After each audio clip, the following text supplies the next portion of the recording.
तो आज हम कोडिंग के ऊपर डिस्कशन कर रहे थे, ठीक है। मैं ऑलरेडी आपको बता चुका हूँ पहले भी कि आईटी में जो सबसे बूम जो रहता है जो जॉब्स में और जिनकी रिक्वायरमेंट रहती है वो कोडिंग पे ही है, ठीक है। और अगर आपको अभी इंटरेस्टेड है कि आपने डेवलपमेंट में जाना है, ठीक है, कोडिंग में जाना है, तो एक बहुत अच्छा करियर हो सकता है, ठीक है। और ASP.NET और PHP कोडिंग के लिए बेस्ट कौन सा है? देखो, आज से 5-6 साल पहले तो PHP और ASP.NET का ही बोलबाला था, इनकी बहुत ज़्यादा डिमांड थी। पर अब धीरे धीरे चीज़ें चेंज हो रही है। लेकिन मतलब मैं अगर आपको अपना थोड़ा सा एक्सपीरियंस शेयर करूं तो PHP भी आपके लिए ठीक है और ASP.NET भी आपके लिए ठीक है, ठीक है। PHP का ये है कि अगर आपको बहुत जल्दी कहने का मतलब है कि बहुत जल्दी आपको ग्रोथ चाहिए इमिडिएटली, तो PHP आपके लिए बेस्ट ऑप्शन है, ठीक है। मेरा एक क्वेश्चन है, इसमें सैलरी पैकेजेस किसमें ज्यादा है? हाँ, मैं थोड़ा सा ये क्लियर कर लूँ पहले। और ASP.NET में क्या है कि सीखने में ज़्यादा टाइम लगता है, ठीक है। तो आपको जब पहले सीखोगे उसके बाद ही आप अप्रेजल के बारे में सोचोगे, पैकेजेस के बारे में सोचोगे। तो इन कंपैरिजन टू PHP ASP.NET में सीखने में ज़्यादा टाइम लगता है और इनिशियली आपकी ग्रोथ कम है। लेकिन नो डाउट कि जब आप ASP.NET सीख जाते हो तो बहुत अच्छा हाई सैलरी पैकेज आपको मिलता है। मतलब PHP इजी, हाँ, PHP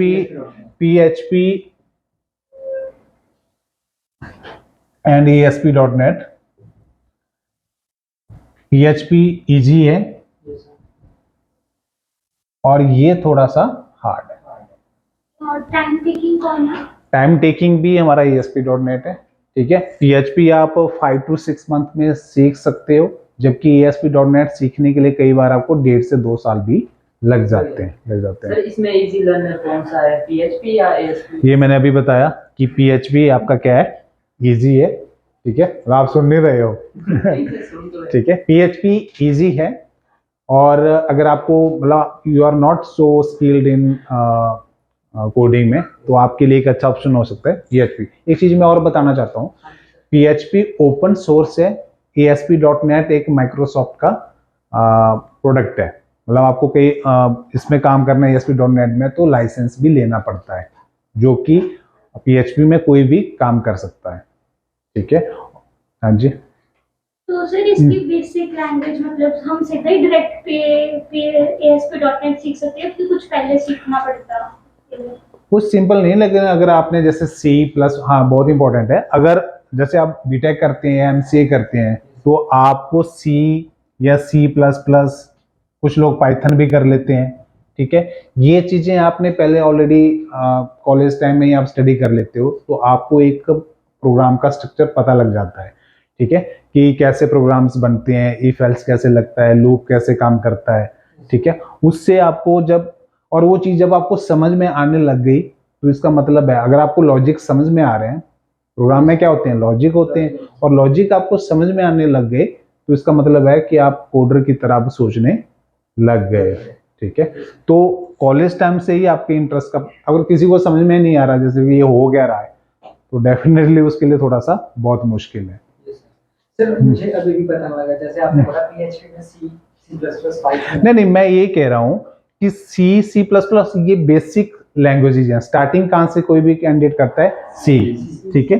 पहले वो C सीखता है, C उसको आगे तो C++ सीखता है। हालांकि पाइथन उनसे भी मतलब एडवांस नहीं है, अलग नहीं, अलग भी नहीं है, कहने का मतलब कि इसी सेम ईरा की है। लेकिन पाइथन में पहले काम नहीं होता था इतना ज्यादा, या होता था तो बहुत कम होता था। लेकिन आजकल पाइथन की डिमांड फिर से बढ़ गई है, ठीक है। सर, इंटरव्यू की तैयारी हम कैसे करें?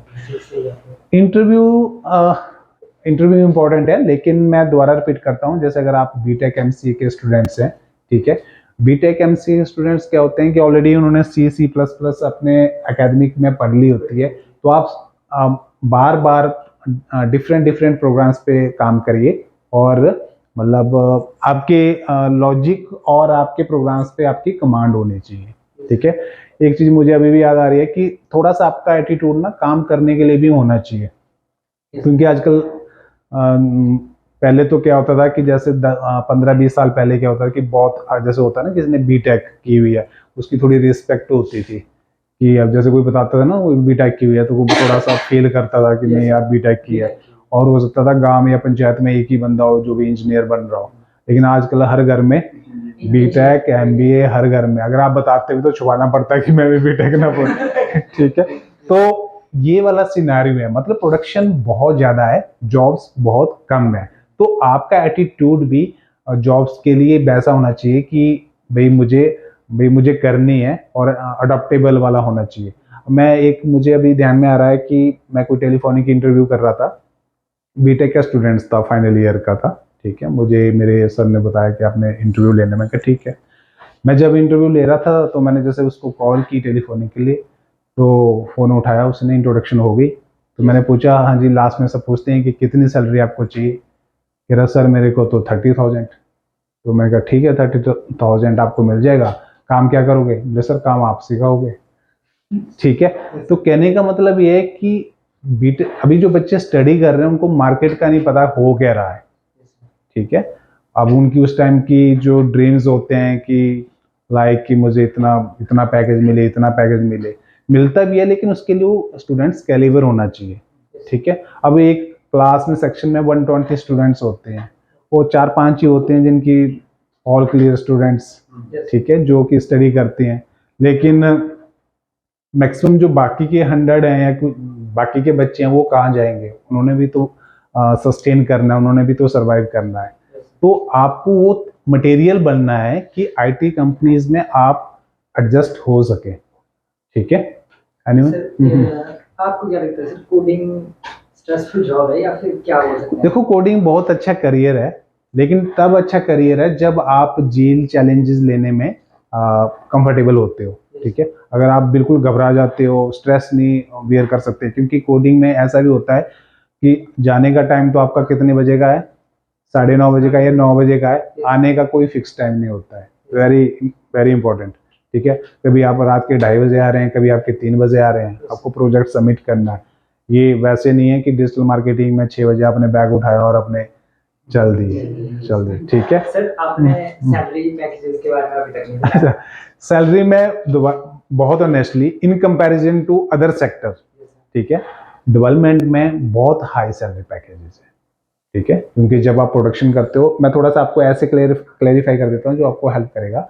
जैसे अगर आप पीएचपी में स्टार्टिंग काम करते हो, ठीक है, तो विद इन 1 ईयर में आप 30,000-40,000 पे पहुंच जाते हो। ठीक है, 2 ईयर्स में मतलब आप 50-60 पे पहुंच जाते हो। ASP.NET में स्टार्टिंग अगर आपने 15-20 हज़ार से की, तो 2 साल या 3 साल के बाद, ठीक है, आप 3 या 4 लाख के पैकेजेस पे पहुंच जाते हैं, पर मंथ नहीं, एनुअली बोल रहा हूँ मैं। ठीक है, मतलब फिर ASP.NET में रेंज आपकी बहुत हाई है, आप 18 लाख तक, 20 लाख तक, 30 लाख तक, डिपेंड करता है कि आप कितने मॉड्यूल्स, कितने उसके फ्रेमवर्क्स, ठीक है, उसके कितने प्लेटफॉर्म पे आपने अब स्किल्ड हो गए। ठीक है, और भी जैसे चीज़ें आई है, मोबाइल एप्लीकेशन आ गया, जैसे एंड्रॉयड है, iOS है, तो डेवलपमेंट में, कोडिंग में नो डाउट बहुत हाई पैकेज है। लेकिन इसमें एक ड्रॉबैक ये भी है, कोडिंग आपको पता ही है स्ट्रेसफुल है, आंखों पे भी प्रेशर पड़ता है। नॉर्मली लोग कहते हैं कि 40 से 45 के बाद ना लोग ये जॉब छोड़ देते हैं, हालांकि मतलब ये मैं किसी पर्टिकुलर डाटा पे नहीं बोल रहा हूँ, उसका रीज़न है क्योंकि लोग थक चुके होते हैं। ठीक है, उसके बाद उनको वो वैसी जॉब चाहिए जहाँ पे भी एक चेयर हो, उनको मैनेज करना है, मैनेजर टाइप की जॉब चाहिए होती है, क्योंकि कोडिंग में आपका बहुत स्ट्रेस लगता है। ठीक है, मतलब बिल्कुल फोकस करना पड़ता है। अगर आप जब कोडिंग करोगे तो अगर आप एक सेमीकोलन भी आपका एक मिस हो गया ना, 10,000 वर्ड्स का कोड भी होगा तो आपका प्रोग्राम रन नहीं करेगा। तो वो ढूंढना मुश्किल, डिबग करना मुश्किल हो जाता है कि कहाँ पे एरर है। आजकल टूल्स भी हैं, लेकिन फिर भी उनसे काम करना भी बहुत डिफिकल्ट है। तो कोडिंग एक बहुत अच्छा करियर है, बहुत हाई सैलरी पैकेजेस वाला करियर है, लेकिन आप भी उसके मतलब वो स्किल भी आप में होने चाहिए कि आप उनको अडॉप्ट कर सकें, उस जॉब से रिलेटेड वाला स्ट्रेस आप इजीली मैनेज कर सकें। ठीक है, सर मैं कैसे डिसाइड करूं कि मेरे लिए PHP बेटर है या फिर ASP.NET? हाँ, ये थोड़ा सा 2-3 फैक्टर्स पे डिपेंड करता है।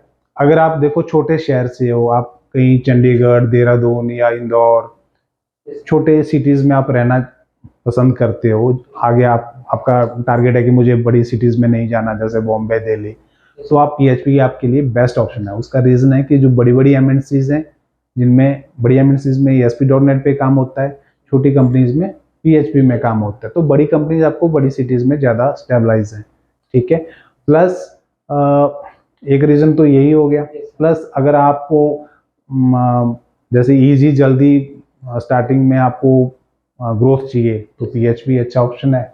और अगर आप ज़्यादा टाइम है आपके पास, आप ज़्यादा टाइम दे सकते हो, तो फिर ASP.NET बेटर है। तो ये कुछ फैक्टर्स हैं जिनके ऊपर आप डिसाइड कर सकते हो कि PHP मेरे लिए बेस्ट ऑप्शन है या ASP.NET मेरे लिए बेस्ट ऑप्शन है।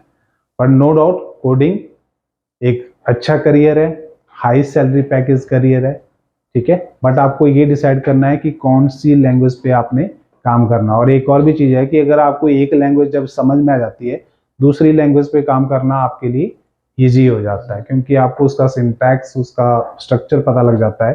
तो बाकी लैंग्वेजेस भी सिमिलर काइंड ऑफ है, थोड़ा सा उनके सिंटैक्स और जो उनके स्ट्रक्चर होते हैं वो थोड़े डिफरेंट होते हैं, ठीक है। तो आज के लिए मेरे ख्याल कोडिंग के लिए काफ़ी है, ठीक है। Thank you very much.